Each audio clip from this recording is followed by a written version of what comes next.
take you floating on a river in golden age. I have been asked to share my thoughts about life in paradise, how it was and how it will be once again soon, with particular emphasis upon transition, how we move from one life to the next. And I suppose the first transition we experience, which is the big transition, is the move from the soul world to the physical world. So coming from a region of complete silence, complete stillness, into a world where we have expression and we have experience.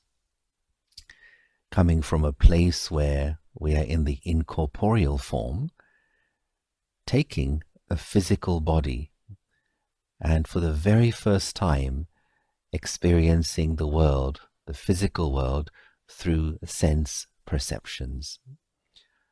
So just imagine, just recall what that experience was like, coming from a sea of silence and then landing into a fetus in a womb.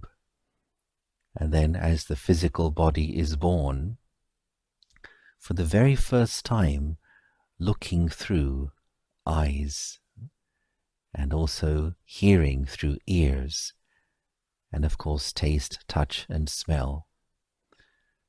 But just recall, just think of that very first experience when I, the soul, would look through physical eyes of this body costume. And just imagine what would be the drishti of your very first parents in the entire cycle.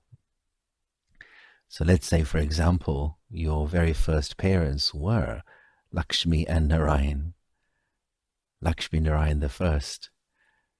So just imagine how clean, how pure their drishti would have been towards you. Such a clean feeling of welcome. So pure, so divine, no attachment from the parents, no sense of clinginess, no sense of possessiveness or ownership over you. How clean that drishti was, how inviting it was, and how easy it was to simply to slip into that body and become part of the family. So such a beautiful way to transition from the world of silence into the world of matter. And then of course, as life progressed, we learned how to use the physical body. And so learning to come into action and interaction, seeing how this body machine works, learning how to use the body for the first time, to use the legs, the arms, etc. And how easy it must have been to make that transition and become a human being. We formed relationships, we formed roles and responsibilities as we went through life. And then of course the time comes when it is time for the soul to leave that particular body costume, to leave that body machine. And Baba has told us that as the time approaches for the soul to leave a particular body, you receive a vision of becoming a baby. The vision will be, I will soon become a baby once again. And so you are prepared. You are prepared to leave, and also the family members would also be aware that soon it is time for this one to move on and to leave. And Baba has called this as a very easy and painless departure, rather like a hair being pulled through butter. And I remember once seeing in Madhuban, I think this was back in early 83, a bhakti film was shown in the meditation hall. And in one of the scenes that was shown, a king was departing. A king was about to leave the body. And the scene was this, that the king was lying on his bed in his room, his quarters, in his chamber, and the close members of the family and a few others were standing around his bed in a semicircle. And the king was giving and taking drishti from each one in that semicircle as a way of saying farewell. And then as he received and gave drishti from the last person in that semicircle, then the film showed how his eyes very gently closed, and the special effects demonstrated how the soul left the body and went away. And then the family members in the room, they just simply shuffled out of the room or gracefully made a departure, and that was it. And so no feeling of loss, no feeling of missing. One is very aware it's time to go, and now that soul has taken another body. And this reminded me of those amazing times when we used to witness how Bap Dada would leave the body.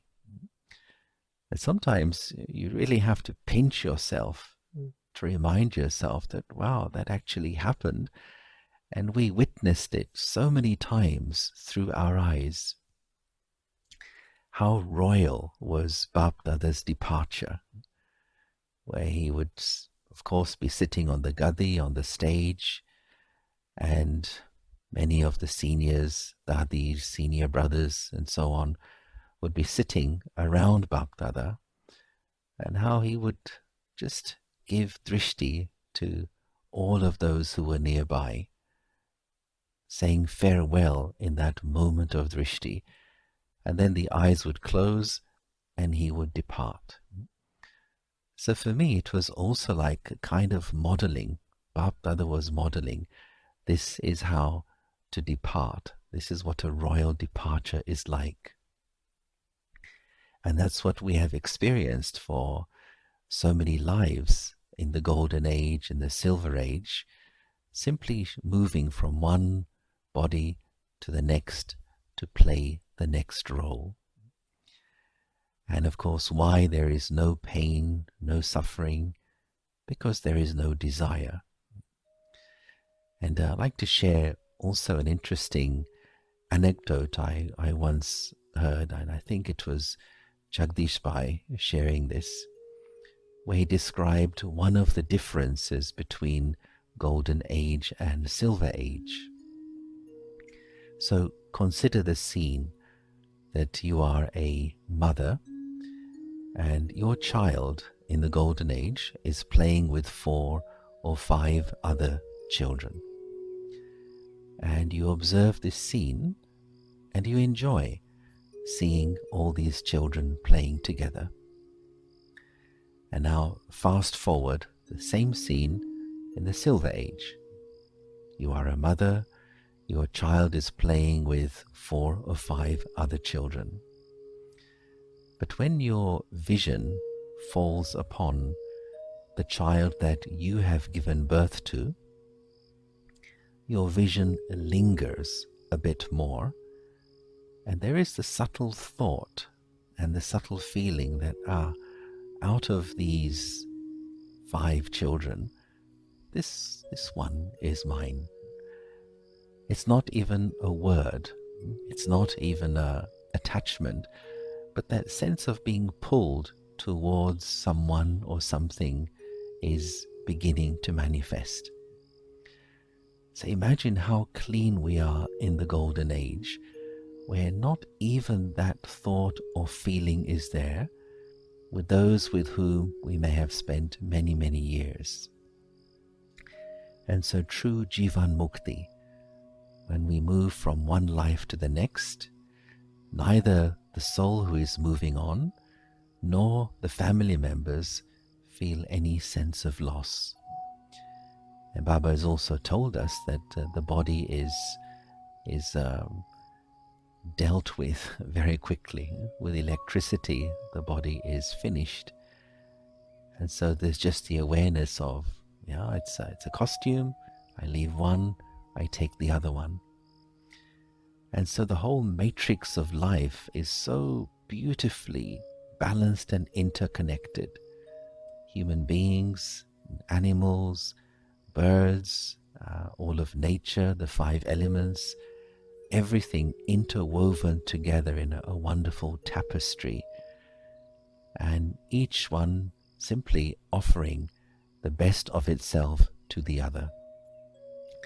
And since we are so clean in the golden age, it's as though the energy of life just simply moves through us, flows through us, and we don't block it in any way with any sense of personal desire. So even I wouldn't use the word transition. It's simply a continuous flow, a continuous sharing of our individual personal beauty, adding to the wonder of the great tapestry of life, the greatest civilization in human history, and that is the golden aged deity civilization. So I am Yogesh, currently in Istanbul. Om Shanti.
Dans le mondain or, la couronne de la conscience se perpétue.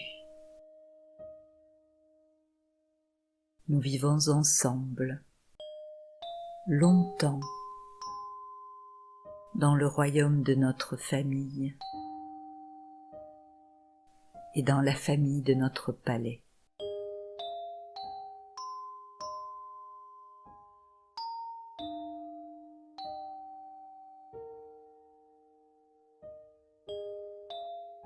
Le temps effleure nos corps, lentement.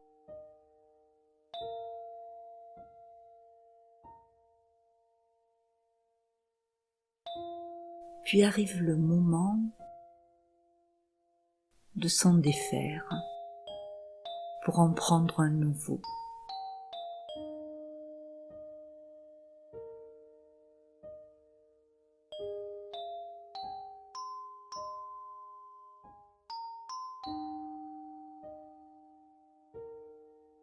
La couronne familiale a été transmise.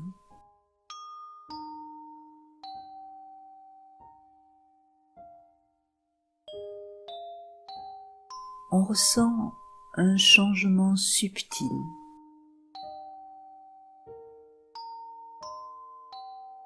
L'enfant est devenu père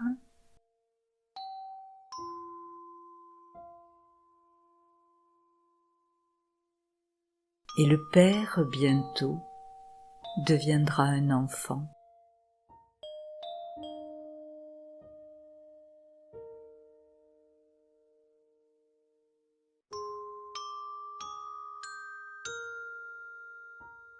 Honoré, puis honorable.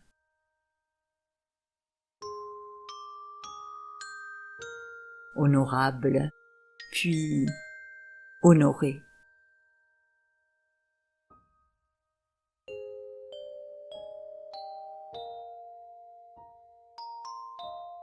C'est un geste simple que de se glisser d'un costume à l'autre.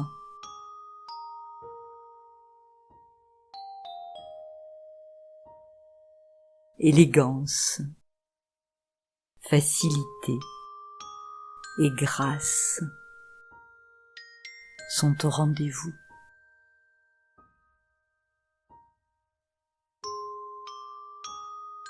Nous sommes conscientes, conscients de la présence de l'autre, toujours.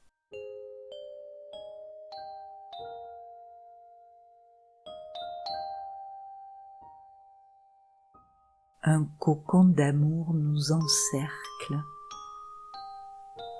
tout particulièrement quand vient le moment de nous préparer à cette douce transition.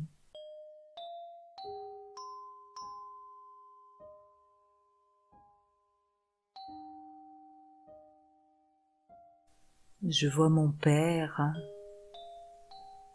à l'intérieur de son costume, fermer ses yeux et doucement se glisser au dehors.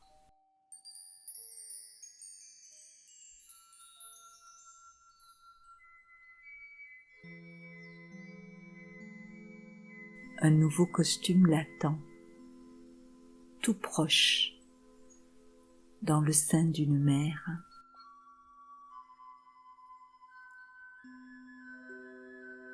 C'est une arrivée tout en douceur.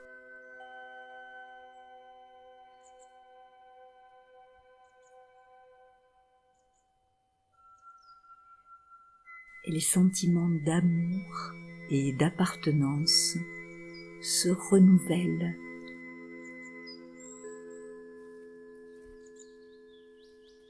Lorsque nous nous retrouvons à nouveau.